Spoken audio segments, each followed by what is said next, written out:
Hi guys, good evening.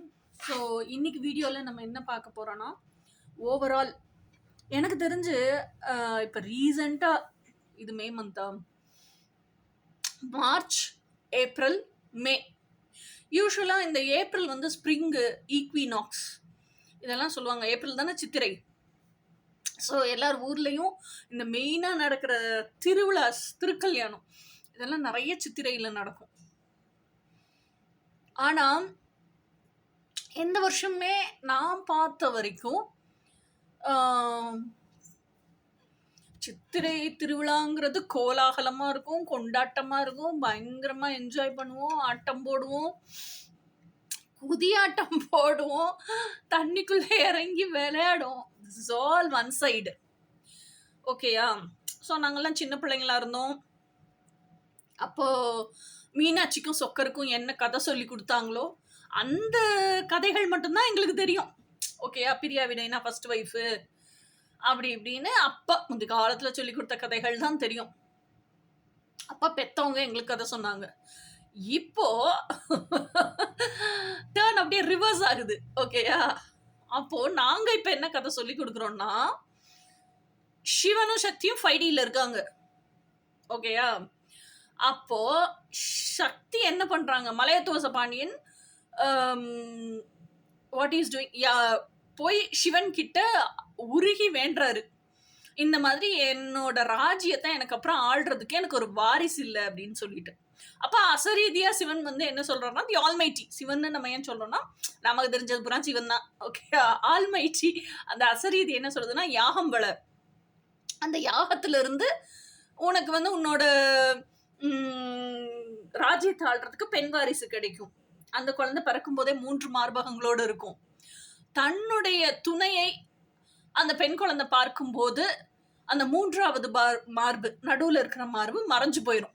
இதுதான் அந்த அசரீதி சொல்லுது. அதை கேட்டு மலையத்துவச பாண்டியனும் வந்து யாகம் வளர்க்குறாரு. அப்போ மரகத பச்சை கலர்ல இருந்து யாகத்துக்குள்ள கையோட கிளியோடவே வந்து அம்பாள் வெளியே வர்றாங்க. சக்தி யாகத்துல இருந்து வெளியே வந்து நேரா மலையத்துவச பாண்டியன் மடியில வந்து உட்காடுறாங்க. ஸோ மலையத்துவச பாண்டியனும் ரெகக்னைஸ் பண்றாரு, ஓகே இதுதான் அப்ப நம்மளோட வாரிசு அப்படின்னு அவர் ரெகக்னைஸ் பண்ணி கன்ஃபார்ம் பண்ணிடுறாரு. 3 மார்பகங்கள் வேற இருக்கு அந்த பெண் குழந்தைக்கு. அந்த பெண் குழந்தைக்கு பேரு வைக்கும் போது தடாதகை நாச்சியார், மீனாட்சி அம்மன் கிடையாது, தடாதகை நாச்சியார். ஓகேயா? இப்போ 5Dயில் யார் இருந்தா, சக்தியும் சிவனும் இருந்தாங்களா.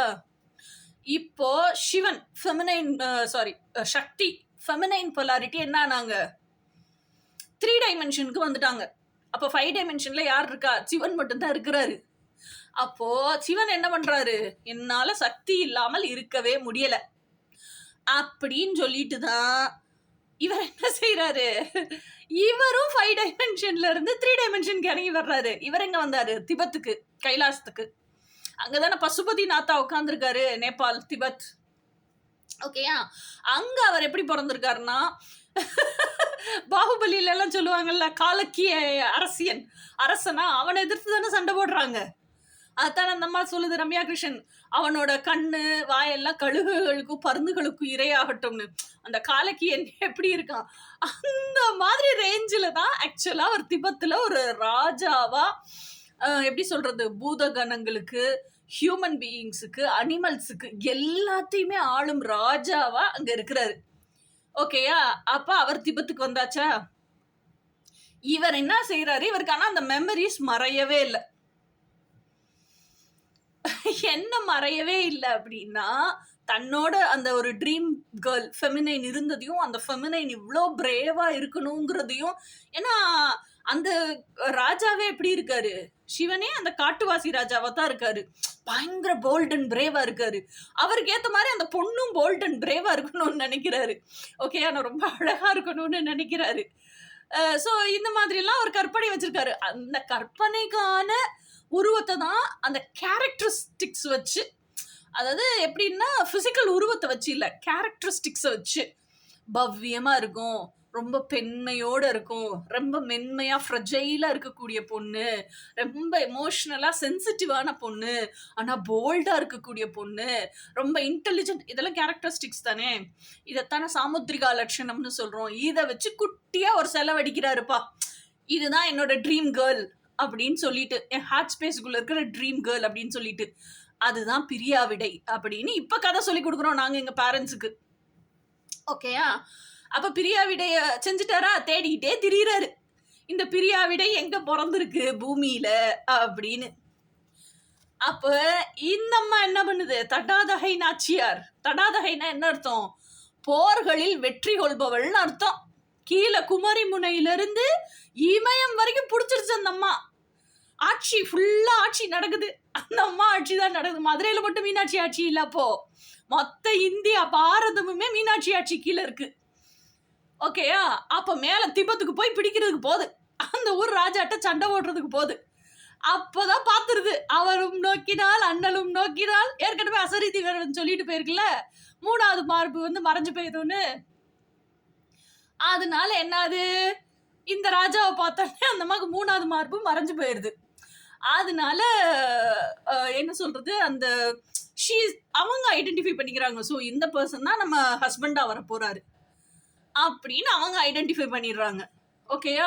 அப்புறம் பயங்கர வெக்கம், அந்த அது வரைக்கும் போல்டா அந்த ராஜாவே எப்படி பார்த்திருக்காரு, இந்த ராணிய தடாதகை நாச்சியார் எப்படி பார்த்திருக்காரு, பயங்கர வாழ்வீச்சு, அந்த போர்க்கலைகள்ல எல்லாம் அவ்வளவு எக்ஸலன்ஸ், அப்படி போல்ட் அண்ட் ஷைனிங்கா பார்த்திருக்காரு. இப்ப அந்த பெண்மையை உணர்றாரு, அவ்வளவு பவ்யமா அவர் தான் அப்படின்னு தெரிஞ்சோடனே அந்த தலை குனிஞ்சிருது, ஆட்டோமேட்டிக்கா அந்த பவ்யம் வந்துருது, ஒபீடியன்ஸ் வந்துருது, ரெஸ்பெக்ட் வந்துருது.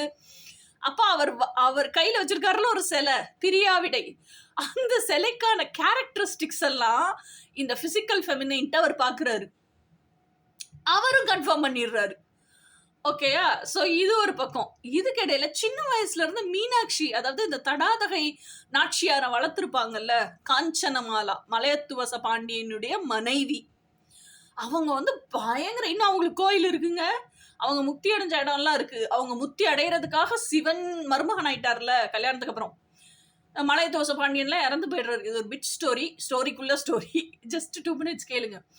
அவங்க முக்தி அடையணும்னா ஒரு கண்டிஷன் இருக்கு. என்னன்னா, 7 கடல், மொத்த நம்ம வேர்ல்டு உலகத்துல 7 கடல் தான் இருக்கு. அந்த 7 கடல் தண்ணியும் கொண்டு வந்து அதுல இந்த அம்மா குளிக்கணும், காஞ்சனமாலா குளிக்கணும். குளிச்சாதான் மோட்சம் அடைய முடியும், உயிரோட மோட்சத்துக்கு போகணும் அந்த அம்மாக்கு. இன்னைக்கும் மதுரையில ஒரு தெரு இருக்கு, அந்த தெருக்கு பேரு 7 கடல் தெரு. அந்த 7 கடல் தெருல 7 கடல் கண்ணியும் அவங்களோட தண்ணியை ஊத்தி ஒரு குளத்துல நிரப்புறாங்க. இது வேணும்னா வாங்க, நான் கூட்டிட்டு போறேன் மீனாட்சி இதுக்கு, மதுரையில அது எங்க இருக்கு, 7 கடல் தெருன்னு எங்க இருக்குன்னு நான் கூட்டிட்டு போறேன். ஓகேயா? சோ மதுரை அந்த அளவுக்கு ஃபேமஸான பூமி, சிவன் கால் தோய நடந்த ஊர் மதுரை. ஓகே, 64 திருவிளையாடலும் மதுரையில தான் நடந்துச்சு. ஓகே, சரி, இப்ப ஸ்டோரிக்கு வருவோம். ஸோ தடாதகை நாச்சியார் அவ்வளோ சிவன் மேல பைத்தியம். அவங்க சிவனை சாமியாத்தான் பாக்குறாங்க. ஓகேயா? ஆனா சிவன் மேல பயங்கர கிரேஸு, பைத்தியம். சண்டை போடணும்னா அவங்க யார்கிட்ட போய் சரண்டர் ஆவாங்கன்னா, நான் சண்டை போட போறேன், எனக்கு நீ ஜெயத்தை தான் கொடுக்கணும் அப்படின்னு சண்டைக்கு, அந்த போருக்கு முன்னாடி சிவன் கிட்ட போய் அதை சரண்டர் பண்ணிடுவாங்க. நம்ம எப்படி டிவைன் மாஸ்குலைன்ட்ட போய் சரண்டர் பண்றோம், அது மாதிரி அவங்க டிவைன் மாஸ்குலைன் அது தெரியாது அவங்களுக்கு. என்னோட டிவைன் ஆல்மைட்டியா அவர் தான், அதனால நான் அவர்கிட்ட போய் சரண்டர் பண்ணிடுறேன், எனக்கு சக்சஸ் உறுதி அப்படின்னு அவங்களுக்கு தெரியும். அந்த மாதிரி தான் போய் சரண்டர் பண்ணிட்டு ஒவ்வொரு போருக்கும் போயிட்டு வருவாங்க, ஜெயம். அந்த மாதிரி திபத்துக்கும் போனாங்க. நம்ம திபத்துக்கு போய் சிவனை தான் பார்க்க போறோம், நம்ம பிசிக்கல் மாஸ்குலைன் தான் பார்க்க போறோங்கிறது தெரியாம அவங்க டிவைன் மாஸ்குலைட்டே சரண்டர் பண்ணிட்டு போறாங்க. ஜெயிச்சிருவாங்க. அங்கேயும் ஜெயிச்சு ஒரு மரத்துல போட்டு கட்டிட்டாங்க அவரை. சிவன் கைதியா நின்னுதான் பாக்குறாரு. அந்த காட்டு ராஜாவா இருக்காருல்ல, கட்டப்பட்ட நிலையில தான் சக்தியை தடாதகை நாச்சியாரை பாக்குறாரு. ஓகேயா? அதுக்கப்புறம் தான் கீழே டவுன் சவுத்துக்கு இறங்கி வர்றாரு, கல்யாணம், இந்த சித்திர திருவிழா, இது பூராமே. இது எதுக்கு சொல்ல வரேன்னா, இந்த ஸ்டோரி எல்லாம் இப்ப நாங்க அண்டர்ஸ்டாண்ட் பண்ணி எங்க அம்மா அப்பாவுக்கு சொல்லி கொடுத்துருக்கோம். இன்னொரு விஷயம் என்னன்னா, நான் சின்ன வயசுல இருந்து நான் கேட்ட கதைகள் பூராமே ஆல் ரிலீஜியஸ் ஓரியன்ட். ஆன்மீகம் ஆன்மீகம் ஆன்மீகம் அப்படின்னா அவங்கள பொறுத்த வரைக்கும் ஒரு கல்லு சிலையை வச்சுக்கிட்டு அந்த கல்லு சிலையை சாமி சாமின்னு சொல்லி கொடுத்து அதுக்கு ஒரு கதைகளை உருவாக்கி அதுக்கு 2 பொண்டாட்டி ஸ்டோரி உருவாக்கி அது ஒண்ணுமே இல்லைங்க. இப்ப முருகருக்கே 2 வைஃப் இருக்காங்கன்னா ஒன்னு கிரியா சக்தி இன்னொன்னு இச்சா சக்தி. அந்த ஞான சக்தி தான் மாஸ்குலைனா இருக்காங்க. 3 சக்தி இருக்கு ஒவ்வொரு மனுஷனுக்குள்ளேயும். மாஸ்குலைன் வந்து ஞான சக்தி. அந்த ஞான சக்தி ஃபங்க்ஷன் ஆனா இச்சா சக்தியும் வேணும் கிரியா சக்தியும் வேணும். இதுதான் அதுக்குள்ள இருக்க சூட்சமம். இப்ப சக்தி தேவிக்குள்ள இச்சா சக்தி கிரியா சக்தி 2மே சேர்ந்தவங்க சக்தி தேவியா இருக்காங்க. ஓகேயா? இப்ப சிவனுக்குள்ள சிவன் வந்து அந்த ஞான சக்தியா இருக்காரு. ஸோ எலக்ட்ரான் புரோட்டான் நியூட்ரான் அப்படிதானே? அப்ப சிவன் வந்து யாரா இருக்காரு? அந்த நியூக்ளியஸ். எலக்ட்ரான் அண்ட் புரோட்டானா சக்தியே இருக்காங்க. அந்த அந்த அட்டாமிக் ஃபோர்ஸாவும் சக்தி தேவியே இருக்காங்க. இங்கெல்லாம் தனித்தனியா இருக்கு. ஓகேயா? ஸோ இதைத்தான் அவங்க புனைப்பு கதைகளா நிறைய அப்படி உருவாக்கி நமக்கு சின்ன வயசுல இருந்து சொல்லி கொடுத்தே வளர்த்திருக்காங்க. ஓகேயா? ஸோ ஆக்சுவலா இன்னொன்னு என்னன்னா ரிலீஜியஸ் இஸ் சம்திங் டிஃப்ரெண்ட். அதுக்கப்புறம் ஸ்பிரிச்சுவாலிட்டி இஸ் சம்திங் டிஃப்ரெண்ட். ஆனா சயின்டிஃபிக் படி நம்ம எக்ஸ்பிளைன் பண்ணி நம்ம பேரண்ட்ஸ்க்கே நம்ம சொல்லி கொடுத்தோம்னா இந்த சயின்டிஃபிக் அப்படிங்கிறதுல ரிலீஜியஸையும் ஸ்பிரிச்சுவாலிட்டியும் இணைச்சிடலாம் நம்ம. அப்ப அவங்க வச்சிருந்த அந்த சூப்பர்ஸ்டிஷியஸ் பிலீவ்ஸ் எல்லாம் ஒழிஞ்சு உண்மையான ஆன்மீகத்துக்கு பின்னாடி இருக்கக்கூடிய சயின்ஸ் அவங்களுக்கு புரியும். ஓகேயா? இப்ப அதைத்தான் நான் செஞ்சுட்டு இருக்கிறேன். ஸோ நான் என்ன சொல்லி கொடுத்தேன் எங்க அம்மாட்டன்னா ஆக்சுவலான ஆன்மீகம்னா என்ன அப்படிங்கிறத சொல்லி கொடுத்தேன். அதாவது நட்டகல்லும் பேசுமோ நாதன் உள்ளிருக்கையில். நாதன் உள்ள இருந்தா தான் உங்களுக்குள்ள இறைசாட்சின்னு ஒன்று இருக்கு. நீங்க இறைசாட்சியோட கனெக்ட் ஆயிருக்கீங்க, கம்யூனிகேட் ஆயிருக்கீங்க. டிவைன் ஆல்மைட்டி உங்ககிட்ட பேசுறாரு. கனெக்ஷன்லயே இருந்தா தான் வெளியே வச்சிருக்க நட்டகல்லும் பேசும். உள்ளுக்குள்ளேயே டிவைன் ஆல்மைட்டி கனெக்ஷன்ல இல்லைன்னா வெளியே வச்சிருக்க நட்டகல் எப்படி பேசும்? இதை வந்து புரியலன்னா திருப்பி 3 தடவை 4 தடவை கேட்டு புரிஞ்சுக்குங்க. ஓகேயா? ஸோ இதுதான் ஆன்மீகம். அப்ப நீங்க தேட வேண்டியது எங்க? கோயிலா போய் இல்ல, உங்களுக்குள்ள இருக்கிற இறைசாட்சி அந்த ஸ்பிரிட்டை தேடின பயணம். அந்த ஸ்பிரிட் கூட கனெக்ட் ஆகுறதுக்கு, அந்த ஸ்பிரிட் கூட கம்யூனிகேட் பண்றதுக்கு, அந்த ஸ்பிரிட் கூட மெர்ஜ் ஆகுறதுக்கு, அந்த ஸ்பிரிட் கூட யுனைட் ஆகுறதுக்கு, union with the divine almighty. அதுதான் அல்டிமேட் ஓம்னி பொட்டன்ஷியா ஆகுறதுக்கு. அதுதான் ஒன்னஸ். ஓகேயா? அதுதான் ஸ்பிரிச்சுவல் ஜேர்னி. அதுதான் ஆன்மீக பயணம். அதுதான் ஆன்மா. ஸ்பிரிட் தான் ஆன்மா. ஸோ ஆன்மாவை நோக்கிய பயணம் தான் ஆன்மீக பயணமே தவிர கோயிலா போய் கல்ச்சலைய கும்பிடுறது ஆன்மீக பயணம் கிடையாது. That is religious. வேணா நம்ம சிற்ப கலைகளை நான் அதை பார்த்துருக்கேன். வியந்து ரசிச்சு அட்மயர் பண்ணி பார்ப்பேன். ஓகேயா? ஆனா ஏன்னா அங்க ஆர்கிடெக்சரும் சூப்பரா இருக்கு. ஏன்னா அந்த மேல என்ன சொல்லுவாங்க, கோபுரம். ஸோ பிரமிட் ஷேப்ல இருக்கு. மெடிடேஷனுக்கு, பாசிட்டிவ் எனர்ஜிக்கு, இது எல்லாமே ஒரு அமைதியான இடமா, மக்கள் கூடும் இடமா, ஒரு பீஸ் ஆஃப் மைண்டை தரக்கூடிய இடமா, குளுமை நிறைந்த இடமா, நம்மளோட பாசிட்டிவிட்டியை உள்வாங்கி பல மடங்கு நம்மளுக்கே ரிஃப்ளெக்ட் பண்ணி கொடுக்கக்கூடிய இடமா தான் கோயில்கள் அமைச்சாங்க. ஓகேயா? பட் ஸ்டில் ஆனா நான் என்ன சொல்லுவேன்னா, ஈவன் தோ இவ்வளோ பாசிட்டிவிட்டி இருந்தாலும் it is only a religious place. It's not spirituality. இதை வந்து எங்க அம்மாவுக்கு நான் புரிய வச்சேன். எங்க அம்மா இப்படியே கேக்குது. எங்க அம்மா ஒரே ஒரு கேள்விதான் என்ன கேட்டுச்சு. எங்க அம்மா சொல்லுச்சு, அப்பாவுக்கு வந்து 74 வயசு ஆகுது, அம்மாவுக்கு வந்து 62 வயசு. எங்க அம்மா சொல்லுச்சு, 62 வயசு ஆகி இதெல்லாம் எங்களுக்கு புரியல, நாங்க யோசிக்க கூட இல்லை, பொறி கூட தட்டாத விஷயம். காலையில எந்திரிச்சோமா, காப்பியா குடிச்சோமா, நைட்டு சாப்பிட்டோமா, படுத்தோமா, இதுதான் எங்க லைஃப். இன்னைக்கு நாள் ஹாப்பியா போச்சா, இதுதான் எங்க லைஃப். ஆனா நான் அம்மா அப்பா வீட்டுக்கு வரும்போது 36 வயசு. அன்னைக்கே வந்து இந்த விஷயம் எல்லாம் எனக்கு நிறைய பொறி தட்டிருச்சு. அதுக்கான தேடல் தொடங்கிருச்சு. விடையும் கிடைச்சிச்சு எனக்கு. எங்க அம்மா சொல்லுது, 36 வயசுலயே இது பூரா உனக்கு வாழ்க்கையில தெரிஞ்சிச்சுடா, வாழ்க்கை எப்படி ருசிக்கும்னு கேட்டுச்சு எங்க அம்மா.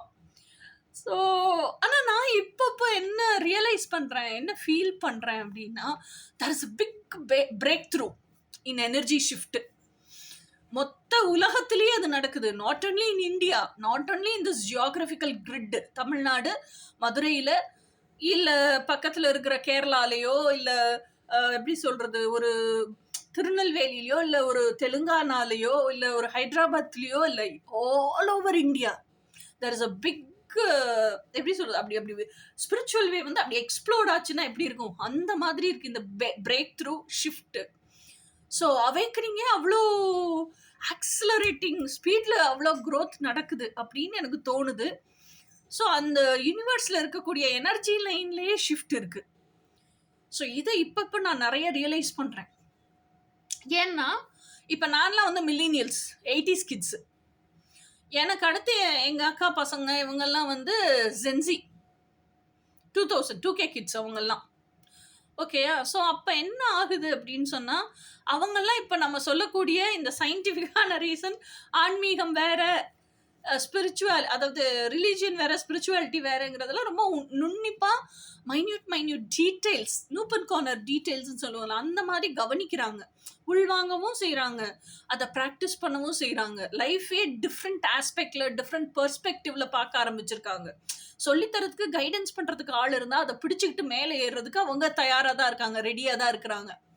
அவங்களும் நிறைய விஷயங்களை ஆராய்ச்சி பண்ணி தெரிஞ்சுக்கிறதுக்கும் ரெடியாக இருக்கிறாங்க.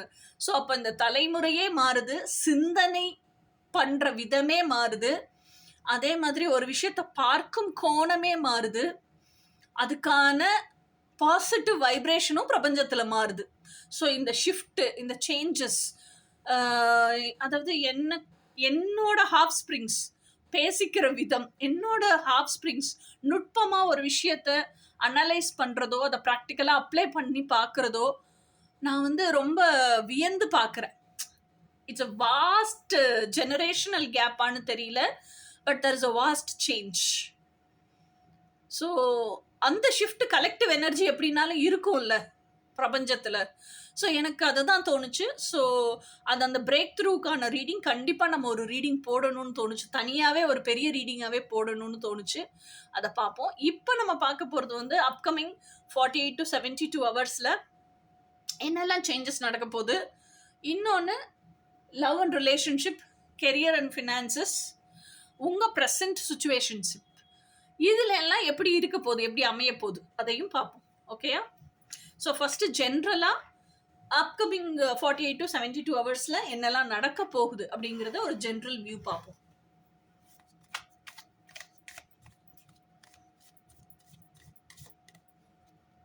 ஐயோ கள்ளழகர் கதையெல்லாம் பெரிய கதைங்க. கள்ளழகர், கருப்புசாமி, அங்கே 18ஆம் படி கருப்பு இருக்காரு, அதெல்லாம் பெரிய கதை. அதை பேசுனா இந்த வீடியோ பார்த்தாது. மதுரைக்காரி தானே, இந்த கதை ஃபுல்லாக தெரியும், அந்த கருப்புசாமியும் தெரியும். If you wish you can talk to Karuppasamy. குச்சனூரில் ஒரு கருப்புசாமி இருப்பார், அவர்கிட்டயும் நீங்கள் பேசலாம். 18ஆம் படி காமாட்சி கருப்பன் தேவதானப்பட்டியில் இருப்பார், அவர்கிட்ட பேசலாம். ஸோ கருப்பசாமி ஒரு இன்ட்ரெஸ்டிங்கான கேரக்டர் தாங்க. ஏன்னா இந்த அழகர் திருவிழாவில், சித்திரை திருவிழாவில் எல்லாம் அந்த கருப்புசாமி வேஷம் போட்டு குட்டீஸ் எல்லாம் குட்டி குட்டியாக அந்த முண்டாசு கட்டி கருப்பு வேஷ்டி கட்டி வடிச்சு கட்டி மதுரையே கோலாகலமாக இருக்கும் போங்க. அதாவது மதுரையில் இந்த சைடு பூரா மீனாட்சி திருக்கல்யாணம் வரைக்கும் சித்திரை திருவிழா, அந்த சைடு ஃபுல்லாக சித்திரை திருவிழா முடிச்சதுக்கப்புறம் அழகர் திருவிழா. ஏன்னா கல்லை குடிச்சிட்டு தூங்கிடுவார்ல, வண்ணாங்க கொடுக்குற கல்லை குடிச்சிட்டு தூங்கிடுவார். மாயழகர் வந்து தானே சிவனே மாயழகர் வேஷம் எடுத்து கல்யாணம் பண்ணுவார் மீனாட்சி அம்மனை. ஸோ அதெல்லாம் ஒரு சூப்பர் ஸ்டோரி. எப்படி இப்படி காலக்கேயர் மாதிரி இருந்தார் சுந்தரராஜ பாண்டியனாகி மீனாட்சி அம்மனை கல்யாணம் பண்ணார், அது ஒரு ஸ்டோரி. ஸோ நிறைய இன்ட்ரெஸ்டிங் ஸ்டோரிஸ்லாம் இருக்கு மதுரையில்.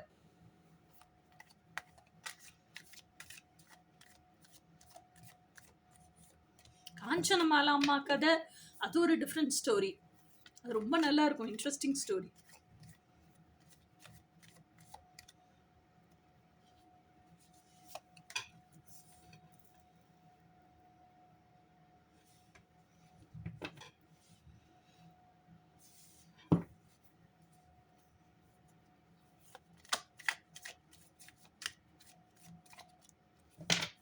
இந்த ஸ்டோரியெல்லாம் எப்போ யார் சொல்லி கொடுத்தான்னு யோசிக்கிறீங்களா?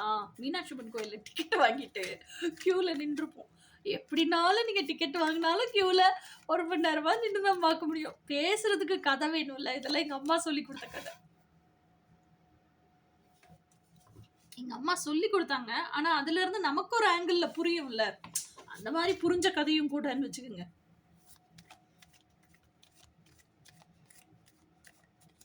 மீனாட்சி அம்மன் கோயில் போனீங்கன்னா மீனாட்சி அம்மன் கோயில பிக்சர்ஸாவே வரைஞ்சிருப்பாங்க அந்த சந்நிதியை சுத்தி வரும்போது. மீனாட்சி அம்மன் எப்படி கட்டில தூங்குனாங்க, எப்படி வளர்ந்தாங்க, நிலாவை பிடிச்சி எப்படி வளர்ந்தாங்க, எப்படி அவங்களோட வீட்டு நீச்சல் குளத்துல குளிச்சாங்க, எல்லாமே இருக்கும். Very interesting temple.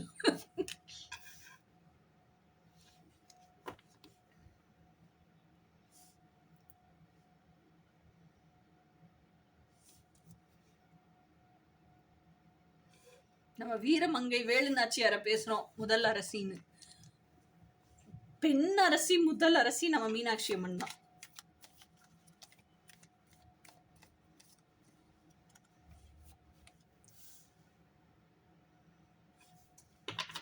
பேரே Thadathagai Nachiyar.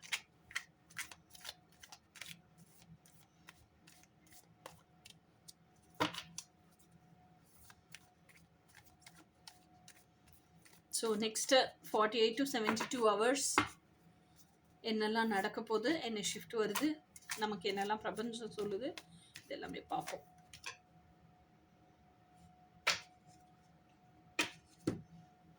Okay, first card. Oh my God, 7 of Swords. 7 of Swordsங்கிறது என்ன? Self betrayal. அப்போ இப்போ வரைக்கும் நீங்க என்னத்தை தான் பேசினாலும் என்னதான் கதை கேட்டாலும் உங்களுக்கு நீங்க என்னெல்லாம் கதை சொல்லிக்கிட்டீங்கன்னாலும் இன்னும் சோஷியல் கண்டிஷனிங்கான பயம் உங்களுக்குள்ள இருக்கதான் செய்யுது. அப்போ அந்த சோஷியல் கண்டிஷனிங்கான பயம்ங்கிறது என்ன? ஃபியர் ஆஃப் ஜட்ஜ்மெண்ட், அப்படிதானே? அடுத்தது என்ன? Fear of abandonment. நான் இதை பண்ணா இப்படி ஜட்ஜ் பண்ணிடுவாங்களோ, அதை பண்ணா அப்படி ஜட்ஜ் பண்ணிடுவாங்களோ. அப்போ இதை செய்துட்டேன்னா சமூகத்துல என்ன ஜட்ஜ் பண்ணிட்டாங்கன்னா இப்ப எனக்குன்னு ஒரு இடத்த தக்க வச்சிருக்கேன்ல, அந்த இடம் போயிருமோ, எனக்கு இல்லாமல் ஆயிருமோ. இன்னொன்னு, இப்ப நான் வேலை செய்யறேன் ஒரு இடத்துல, அந்த வேலை தான் எனக்கு வாழ்வாதாரமாவே இருக்கு அப்படின்னா நான் ஆனா வேலை பார்க்குற இடத்துல என்னோட ரியாலிட்டியோ ஆத்தென்டிசிட்டியோ எதையுமே நான் காமிச்சுக்கல. ஓகே, அங்க நான் எப்படி இருக்கணுமோ அங்க அப்படி இருந்துட்டு வந்துடுறேன். ஆனா என்னை வெளியே இப்ப வேலை பார்க்குற இடத்துல இருக்கிறவங்க வெளியே எங்கேயோ நான் ஆத்தென்டிக்கா இருக்கிற ஒரு இடத்துல என்ன பாக்குறாங்க அப்படின்னா அந்த ஆத்தென்டிக் நானா தான் அங்க இருந்திருப்பேன். அதை ஸ்கூல்ல சொல்லிடுவாங்களோ, இல்ல அதை நான் வேலை பார்க்குற இடத்துல சொல்லிடுவாங்களோ. ஒரு ஐடி ஃபீல்ட்ல வேலை பார்க்குறீங்கன்னா அந்த நியூஸ் காட்டு மாதிரி பரவிருமோ, அப்ப என் வேலைக்கு எதுவும் எனக்கு ஆபத்து வந்துருமோ. ஸோ இதெல்லாம் தான் செல்ஃப் பிட்ரேயல் லைஃப். அப்போ எப்படி நீங்கள் உங்களுக்கு பிடிச்ச அந்த ஆத்தென்டிக் செல்ஃபாகவே வாழுவீங்க? செல்ஃப் இமேஜே எப்படி சோஷியல் இமேஜாக வாழுவீங்க? அப்போது உங்களுக்காக நீங்கள் நிற்க கற்றுக்கலைல.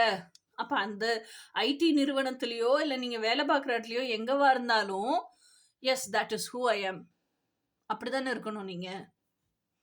இல்லை இப்போ அந்த ஐடி நிறுவனம் உங்கள் சோல் அலைன்டு ஜாபாக இல்லாமல் உங்கள் வாழ்வாதாரத்துக்கான ஜாபாக மட்டுமே வச்சுக்கிட்டு இருக்கீங்க, வேற ஆப்ஷன் இல்லை, இதை விட்டுட்டா எனக்கு வருமானம் இல்லை அப்படின்னு வச்சுக்கிட்டு இருக்கீங்க அப்படின்னாலும் நீங்கள் ஆனால் சோல் அலைன்டு லைஃப்பை தான் வாழ விரும்புறீங்கன்னா soul aligned life starts from soul aligned job.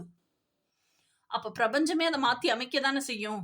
There will be an identity shift. இல்லை எப்படி இன்னாரினுடைய மனைவி இல்லை இன்னாரினுடைய மகள், இந்த குழந்தைங்களுக்கெல்லாம் அம்மா, இவங்களுக்கெல்லாம் மருமகள், இல்லை இந்த ஒர்க் பண்ணக்கூடிய பை ப்ரொஃபஷன், இந்த ஸ்டடீஸ் இந்த கோர்ஸை படித்த ஒரு பர்சன், பை ஜாபு இந்த கெரியரில் ஒர்க் பண்ணுற ஒரு பர்சன் அப்படின்னெல்லாம் உங்களை நீங்கள் இது நாள் வரைக்கும் அடையாளப்படுத்தி வச்சுருந்தீங்க. கரெக்டு தானே? ஆனால் அதெல்லாம் வாழ்க்கையில் நீங்கள் ப்ளே பண்ண roles. That is not who you are. Okay, அது உங்கள் ஐடென்டிட்டி கிடையாது. உங்களோட ஆத்தென்டிசிட்டி தான் உங்களுடைய ஐடென்டிட்டி. நீங்கள் செல்ஃப் பிட்ரேயல் லைஃப்லேருந்து வெளியே உங்களுக்கு நீங்கள் உண்மையாக வாழ்கிறீங்க, செல்ஃப் இமேஜே சோஷியல் இமேஜ் ஆக்க போகிறீங்க அப்படின்னா definitely there will be an identity shift. அது நடந்தே தீரும், பிரபஞ்சம் நடத்தியே தீரும், தலைகீழ வாழ்க்கை மாறியே தீரும். Be ready for that. அதை விட்டுட்டு நீங்கள் என்னதான் உங்களை செல்ஃப் பிட்ரே பண்ணீங்கனாலும் என்னாகும்? பிரபஞ்சம் விடாது. அடுத்தது king of pentacles. King of pentacles யாரு? அவர்கிட்ட இல்லாத சொத்து பத்தே இல்லைங்க. ஓகேயா? மைட் பி நீங்கள் இந்த சோல் அலைன்டு ஜாபுக்குள்ளே போகிறீங்கன்னு வச்சுக்கோங்க. உங்களோட பேஷனையே கெரியரா சேஞ்ச் பண்ணிட்டீங்கப்பா. 100% உங்க சோல் அண்ட் ஹார்ட் போட்டு ஒர்க் பண்ண முடியுது. 100% டைம் அண்ட் எனர்ஜி இன்வெஸ்ட் பண்ணி ஒர்க் பண்ண முடியுது. பயங்கரமா உங்களை பார்த்து காப்பி அடிச்சாலும் உங்க ஐடியாஸை வேணா காப்பி அடிக்கலாம். ஓகேயா? உங்க முழு கற்பனையும் எவனாலையும் காப்பி அடிக்க முடியாது. ஸோ உங்களோட விஷயம் ரொம்ப யூனிக்கா இருக்கு, ரொம்ப இன்னோவேட்டிவா இருக்கு, கிரியேட்டிவா இருக்கு. You stand out from the crowd. மக்களுக்கு எல்லாத்துக்கும் உங்களை பிடிச்சிருது. நீங்க பண்ற விஷயமே மற்றவங்களும் அதே விஷயத்த பண்றாங்க. பட் ஸ்டில் நீங்க பண்ற விதம் யூனிக்கா இருக்கு. நீங்க சிந்திக்கிற விதமே யூனிக்கா இருக்குன்னு வச்சுக்கோங்க. அப்ப பிரபஞ்சமும் இதெல்லாம் பார்த்துட்டு தானே இருக்கும். அதுக்கான ரிவார்டை பிரபஞ்சமும் கொடுத்துக்கிட்டே தானே இருக்கும். பிரபஞ்சமும் அப்ப மெட்டீரியலிஸ்டிக் அபண்டன்ஸ் உங்களுக்கு கொடுத்துட்டே தானே இருக்கும். நீங்க எப்பவுமே பாசிட்டிவா இருக்கீங்க. அந்த சோல் அலைன்டு ஜாப்ல அவ்வளோ ஹாப்பியா, அந்த பேஷன் அவ்வளோ ஹாப்பியா வாழ்றீங்க. You're so fulfilled. ஓகேயா? You're so emotionally content. You're so happy. அதை பண்ண உங்களை ஹாப்பி ஆக்குது. அதனால கிடைக்கிற அபண்டன்ஸை காட்டிலும் அந்த ஒர்க்கை நீங்க பண்ண உங்க லைஃப் பர்பஸை நீங்க வாழ உங்களுக்கு ஒரு சோல் ஃபுல்ஃபில்மெண்ட் கிடைக்குது இல்லை? அதுதான் உங்க மோட்டிவேஷன். அந்த யாரோ ஒருத்தவங்க உங்ககிட்ட கஷ்டத்தோட வந்துட்டு சிரிப்போட போறாங்க, சந்தோஷத்தோட போறாங்க, மனசுல எமோஷனல் ஃபுல்ஃபில்மெண்ட்டோட, எமோஷனல் கண்டென்ட்டோட போறாங்கல்ல, அதுதான் உங்களுக்கான ஃபீஸ். அதை நீங்க என்ஜாய் பண்றீங்கல்ல, அப்ப இன்னும் அதை ஜாஸ்தியா தானே கொடுக்கும் பிரபஞ்சம். ஸோ ஆட்டோமேட்டிக்கா you will become an king of pentacles. அதுக்கான விதையை இப்ப போடுறீங்க. ஓகேயா? ஸோ அடுத்த கார்டு பார்ப்போம். See 9 of pentacles. நான் நினைக்கிறேன் மே மாசம் ரீடிங்லயும் இந்த 9 ஆஃப் பென்டிகல்ஸ் வந்துச்சுல்ல? Think so. So 9 of pentacles. 9 of பென்டிகல்ஸுங்கிறது என்ன? பீயிங் அன் ஹாப்பி மொரட்டு சிங்கிள் என்ஜாயிங் லைஃப். இதுதான் என்ன சொல்றது 9 ஆஃப் பென்டிகல்ஸ். பா எனக்கு போதுங்கிற அளவு நான் சம்பாதிக்கிறேன்ப்பா. அவனுக்கு எந்த கணக்கும் கொடுக்க தேவையில்லை. எனக்கு பிடிச்சதெல்லாம் நான் பாட்டு ஆர்டர் போட்டு வாங்கி சாப்பிடுவேன். எனக்கு பிடிச்சதெல்லாம் எனக்கு என்னென்ன பிடிச்சிருக்கோ செல்ஃப் கேருக்கு அதெல்லாம் வாங்கி வச்சுப்பேன். டாய்லையுமே என்ன பிடிச்சிருக்கோ அந்த டாய் எல்லாம் வாங்கி வச்சுப்பேன். எனக்கு பிடிச்ச லைஃபை பிடிச்ச மாதிரி பிடிச்ச விதத்துல தான் வாழுவேன். எவனுங்க எந்த பதிலும் சொல்ல மாட்டேன். இன்ஃபர்மேஷனே நான் சொன்னா நீ கேட்டு காம்பிடுத்தேன். அதையும் சொல்லலையா, என் பாட்டி என் லைஃப்பை நான் ஹாப்பியா வாழ்ந்துட்டே இருப்பேன். No more loneliness. எனக்கு என் கூட இருக்கிறது பிடிச்சிருக்கு. இனிது ஏகாந்தம் இனிது. இந்த சால்டிடியூட்லயே வாழ்றது எனக்கு ரொம்ப பிடிச்சிருக்கு. ஐயா எவனும் வராதிங்க, சொந்த பந்தமே என் வீட்டு பக்கம் வந்துடாதீங்க.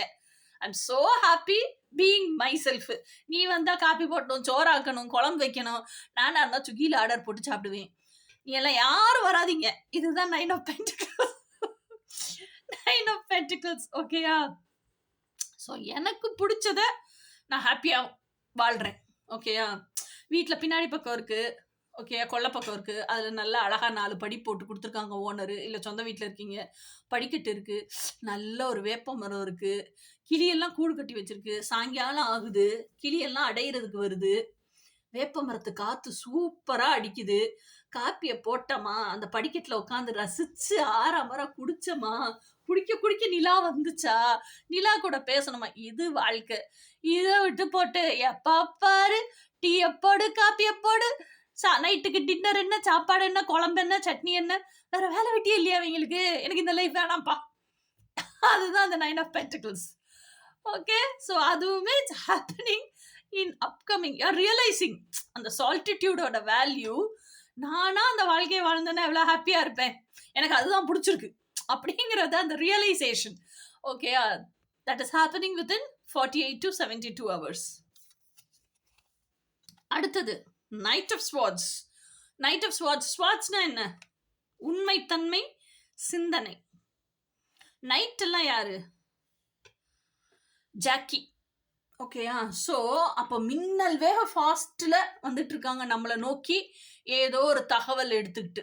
ஓகே, இன்னொன்று ஸ்வாட்ஸுங்கிறது சிந்தனை. அப்போ நம்ம ஏதோ ஒரு விஷயத்த டூ மச்சா ஓவர் திங்க் பண்ணிட்டு இருக்கோங்கிறதும் அர்த்தம் இருக்கு. இதுல ஏதோ ஒரு விஷயத்த துரத்திக்கிட்டு போறோங்கிறதும் இருக்கு. ஓகே, சேசிங் மோட்லயே இருக்கீங்க, டூ மச்சா ஓவர் கிவ் பண்றீங்க. இது எல்லாமே நைட் ஆஃப் ஸ்வாட்ஸ். அதுவும் வேகம், அவ்வளவு வேகம் வேற ஜாஸ்தி உங்களுக்கு. இன்னொன்னு, நீங்க ஏதோ ஒரு விஷயத்துல ஏதோ ஒரு இடத்துல உங்களுக்குள்ளேயே அந்த கேள்வி இருந்துகிட்டே இருக்கு, எனக்கு இதுக்கான பதில் வேணும்ல அப்படின்னு கடவுள்கிட்ட கேட்டுக்கிட்டே இருக்கீங்க.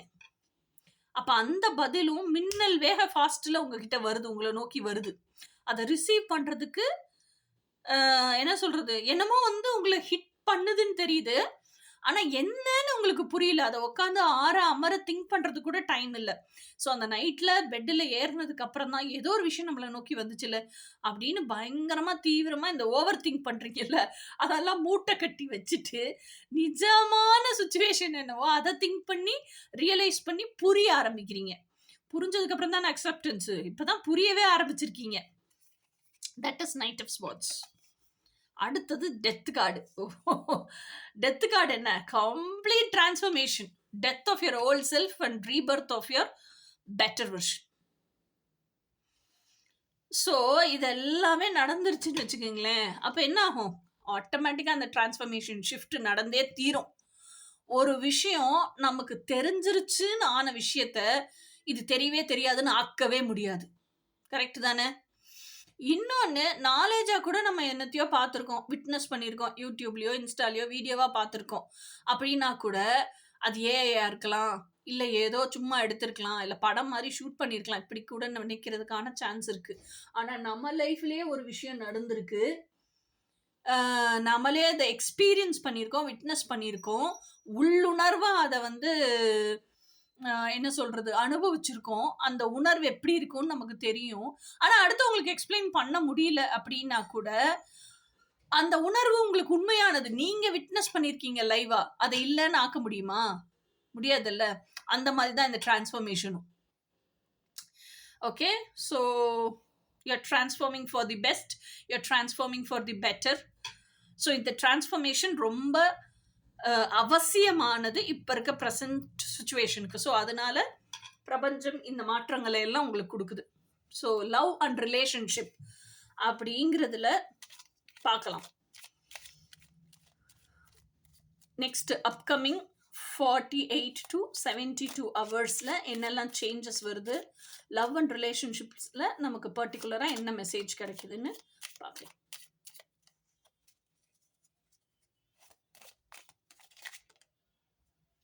வா வா என்ன கார்டுன்னு பாக்குறீங்களா? 4 of Wands. 4 of Wands அப்படிங்கிறது யூஸ்வலாவே என்ன கார்டு? கல்யாணம். ஓகேயா? அதாவது பத்திரிக்கை அடிச்சு ஊர் பூரா இன்வைட் பண்ணி சர்ச்சுக்கு வாங்க வாங்கன்னு அழைச்சு ஊர் கூட்டி வைக்கிற விசேஷம் யூஸ்வலா அது மேரேஜ். ஆனா அந்த விசேஷம் என்னவா வேணா இருக்கலாம். வீடு பால் காய்ச்சறதா இருக்கலாம், புதுமனை புகு விழாவா இருக்கலாம், காது குத்தா இருக்கலாம், ஏஜ் அட்டென்ட் பண்ற function, what ever it could be. ஆனா காமனா ஜென்ரலா சொல்றது என்னன்னா கல்யாணம். ஓகே, ஸோ அப்போ who all are is expecting, get ready, it's going to happen. இந்த மேரேஜ் இருக்குல்ல, இது பயங்கர கோலாகலமான கொண்டாட்டமான மேரேஜ். அப்ப பிடிச்சவங்கள தான் கட்டுறீங்க, நீங்க கற்பனைக்குள்ள வச்சிருக்கிறவங்கள தான் கட்டுறீங்க. அந்த பிடிச்ச வைப்ரேஷனே உங்க ஃப்ரெண்ட்ஸுக்கு தெரியும்ல, அதை ஹாப்பியா அவங்க செலிப்ரேட் பண்றாங்க. அதுதான் இந்த மேரேஜ். Happy marriage. வா நான் சொன்னா கார்டு வந்துரும். Happy marriage. உங்களுக்கு பிடிச்சவங்கள தான் கட்டுறீங்க. அந்த பிடிச்சவங்க யாரு? Queen of Pentaclesக்கு கீழ King of Pentaclesக்கு கீழ Queen of Pentacles. Divine couple, divine counterpart. You complement each other. இதை தாண்டி இங்க சொல்றதுக்கே ஒன்றும் இல்லைன்னு நினைக்கிறேன் நான். So I'm so happy. இந்த ரெண்டு கார்டுமே லவ் அண்ட் ரிலேஷன்ஷிப்புக்காக வந்த card. How much efficient he is, she is also that much efficient enough. I'm so happy.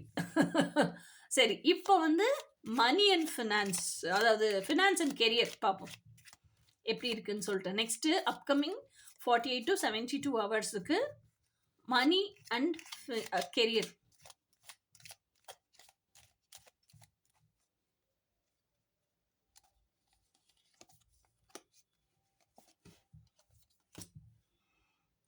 Justice தெரியுதா? ஜஸ்டிஸ்னா என்ன? ஜட்ஜ்மெண்ட்னா சோல் கான்ட்ராக்ட். ஓகேயா? அந்த சோல் கான்ட்ராக்ட் ப்ராக்டிக்கலா நடக்கிற மாதிரி செய்யறது justice. Justice is being served அப்படின்னு சொல்றோம்ல, அந்த ஜஸ்டிஸ். அடுத்த கார்டு வந்து queen of swords. Knight of ஸ்வார்ட்ஸுக்கு கீழே குவீன் ஆஃப் ஸ்வார்ட்ஸ். எப்படிப்பா இதெல்லாம்? ஓகே, ஃபர்ஸ்ட் ஜஸ்டிஸ் கார்டு பார்ப்போம். ஜஸ்டிஸ் கார்டு வந்து எதை சொல்லுது அப்படின்னா, எப்பயுமே there should be a balance. ஓகேயா? ஒர்க்கு, பர்சனலு, ஃபேமிலி லைஃப், இது 3ம் பேலன்ஸ்ல இருக்கணும் எப்பவுமே. ஓகே, ஸோ இது number 1. Number 2, what is meant for you will definitely come to you. அது உங்களை நோக்கி வரணும்னா அதுக்கு நீங்க உங்களை தகுதி தான் படுத்திக்கணுமே தவிர நீங்க என்ன பண்ணக்கூடாது, அதை துரத்திக்கிட்டு ஓடக்கூடாது. Attraction is also a form of chasing தான், அதையும் நல்லா தெரிஞ்சுக்குங்க. ஓகேயா? ஸோ இது வந்து ஜஸ்டிஸ். இந்த ஜஸ்டிஸே எனக்கு எப்படி தெரியுதுன்னா, இந்த 9 ஆஃப் பென்டக்கிள்ஸாக நீங்க மாறினதுனால தான் இந்த divine justice is being served for you. நீங்க 9 ஆஃப் பென்டக்கிள்ஸா மாறாம இன்னும் மொரட்டு சிங்கிளா, ஹாப்பி சிங்கிளா இல்லாம துரத்திக்கிட்டே இருக்கிற டெஸ்பரேட் சிங்கிளாவே இருந்தீங்க அப்படின்னா, சோகத்திலேயே ஃப்ரஸ்ட்ரேஷன்லேயே இருக்கிற சிங்கிளா இருந்தீங்கன்னா, justice will never be served for you. அப்ப ஜஸ்டிஸ் இஸ் பீயிங் சர்வ்டுங்கிறதுக்கு நீங்களே உங்களை தகுதிப்படுத்திக்கிட்டீங்கன்னு அர்த்தம். ஓகேயா? இன்னொன்னு, எப்பவுமே காசு ஜாஸ்தி இருக்கு இல்ல ஜாஸ்தி இல்ல அப்படின்னாலும் empty pockets and filled pockets teach so much of life lessons. அது ஒரு பக்கம் இருக்கட்டும். ஆனா நான் என்ன சொல்லுவேன்னா, காசு ஜாஸ்தி இருக்கு, காசு இல்ல, 2 சூழ்நிலையுமே நிலைப்பு தன்மையோட இருங்க, ஸ்டெபிளைஸ்டா இருங்க. எமோஷனலாவும் ஸ்டெபிளைஸ்டா இருங்க, ஃபினான்ஷியலாவும் ஸ்டெபிளைஸ்டா இருங்க. ஓகேயா? காசு ரொம்ப வந்துருச்சுன்னு ஆட்டம் போடவும் வேண்டாம், காசே இல்லை நீரை சாக்க கட்டிட்டு படுக்கவும் வேண்டாம். ஸோ அத்தியாவசியமா நம்ம எப்பயும் எந்த செலவு செய்வோமோ அந்த செலவு செஞ்சுட்டே இருப்போம். ஆசைப்பட்டு 2-3 செலவு செய்யறோமா, அது it's not a big loss. அதுதான் அபண்டன்ஸ் மைண்ட் செட். அதை செய்யலாம். வெட்டி செலவுன்னு சொல்லுவோம்ல, அது செய்யக்கூடாது. Okay, this is what is about all about your finances. இப்போ நீங்க ஸ்டெபிலைஸ் பண்ணிக்கிற அளவுக்கு உங்ககிட்ட ஃபினான்ஸ் இருக்கு. அதுதான் இந்த பிக்சர் காமிக்குது. Justice is been already served. Okay, அடுத்தது queen of swords. Queen of swords அப்படிங்கிறது எனக்கு எதை சொல்லுது அப்படின்னு சொன்னா, குவீன் ஆஃப் ஸ்வார்ட்ஸ் அப்படிங்கிறது வந்து இட் டெல்ஸ் அபவுட் ட்ரூத். நீங்க எந்த அளவுக்கு உண்மையா உங்களோட கெரியர்ல பேஷனை கெரியரா வாழ்றீங்க அப்படிங்கறத எனக்கு சொல்லுது. ஓகேயா? ஸோ இது வந்து குவீன் ஆஃப் ஸ்வார்ட்ஸ். ஸோ அந்த கெரியர்லையுமே how much involved you are, how much truthful you are, how much authentic you are, அதை பொறுத்து தான். ஏன்னா பேஷனாக இருக்கும்போது அந்த பேஷனையுமே வந்து நமக்கு ஏதோ ஒரு அப்செட் வந்துருச்சு, நம்ம வந்து எமோஷ்னலாக டவுன் ஆகிருக்கிறோம், என்னால் ஒரு வேலையுமே செய்ய முடியல, அப்படிலாம் இருக்கக்கூடாது. ஹோல் சோல் அண்ட் ஹார்ட் போட்டு வேலை செய்யணும். ஓகேயா? ஏன்னா அது வந்து லைஃப் பர்பஸை வாழ்கிறோம், அதைத்தான் நம்ம பேஷனை தான் கெரியர் ஆக்கியிருக்கோம். அப்போ many lifes are involved in it. இன்னொன்று, நம்மளுக்கு கீழே ஒர்க் பண்ணுறாங்க, இல்லை நம்ம மட்டும்தான் இருக்கிறோம்னா கூட, இப்போ நான்லாம் கோச்சிங் எடுக்கிறேன்னா என்கிட்ட நிறைய ஸ்டூடெண்ட்ஸ் இருக்காங்க. நான் அப்செட்டாக இருக்கேன்னு என் ஸ்டூடெண்ட்ஸ் எல்லாம் நான் விட்டுட்டு உட்காந்துருக்க முடியாது, அவங்களையும் நான் கவனிக்கிற பொசிஷனில் இருக்கேன். ஓகேயா? So be truthful to yourselves. Queen of swords வந்து அந்த ஆத்தென்டிசிட்டியும் ட்ரூத்தையும் தான் சொல்லுது. So whatever. இன்னொன்று, always check soul aligned job வாழ்றீங்களா அப்படிங்கிறத எப்பயுமே பாருங்க. கட்டாயத்துக்காக வேலை பார்க்குறீங்களா இல்லை சோல் அலைன்டு ஜாப் பார்க்குறீங்களா, இது கண்டிப்பாக நீங்கள் வந்து யோசிக்க வேண்டிய விஷயம். சோல் அலைன்டு ஒர்க் பார்க்கும்போது தான் என்ன சொல்கிறது, financial abundance, mental abundance, prosperity எல்லாமே கிடைக்கும் உங்களுக்கு. அந்த அபண்டன்ஸான லைஃப் கிடைக்கும். சரி, உங்கள் ப்ரெசன்ட் சிச்சுவேஷன்ஷிப்புக்கு ஒரு கார்டு எடுப்போம்.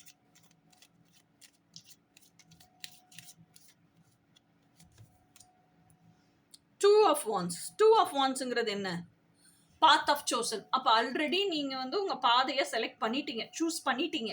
ஸோ இதைத்தான் எனக்கு வாழ பிடிச்சிருக்கு, நான் இப்படி தான் வாழ விரும்புகிறேன் அப்படிங்கிறத சூஸ் பண்ணிட்டீங்கல்ல.